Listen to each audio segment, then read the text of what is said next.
Jaz vse skupaj še enkrat pozdravljam in običajno začnem moje predavanje z dotikom do zdravja, kar je danes tudi tale priročnik.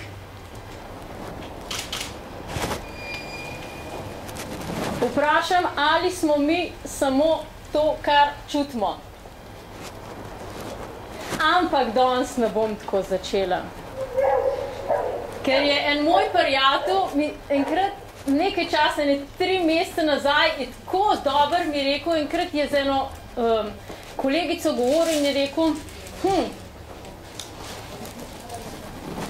povej mi, kdo si ti, jo je vprašal.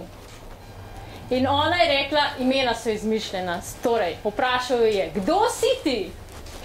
In ona je rekla, Micka Kovačeva. In on je rekel, ne, nisem te vprašal, kako ti je ime. Vprašal sem te, kdo si ti.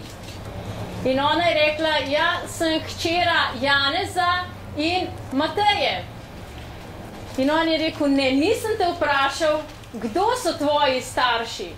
Vprašal sem te, kdo ti si. In ona je rekla, sem mati 2 otrok. In on je rekel, ne, nisem te vprašal, koliko otrok imaš, ampak kdo ti si. In je rekla, sem prodajalka. In je rekel, ne, nisem te vprašal, kakšen poklic opravljaš, temveč kdo si ti. In ko si že malo zamislila, kdo sploh sem jaz.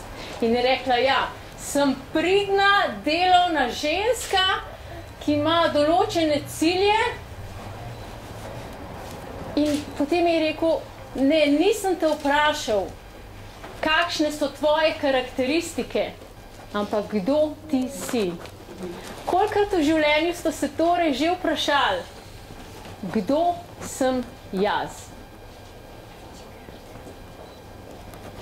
Ali sem torej samo tole, kar čutim, kar vidim, kar slišim, kar okušam? Ali sem jaz več?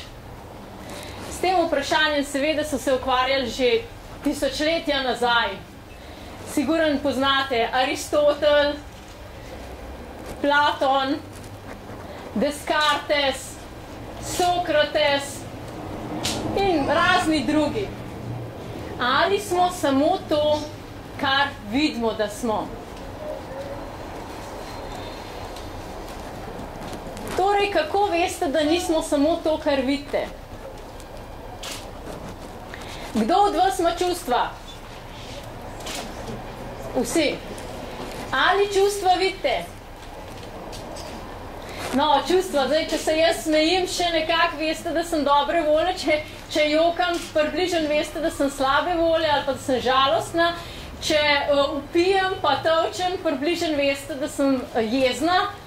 Kaj pa misli? A je kdo tukaj brez misli?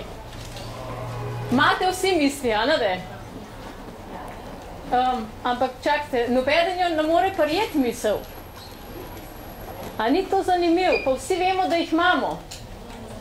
Torej, kaj mi v resnici smo?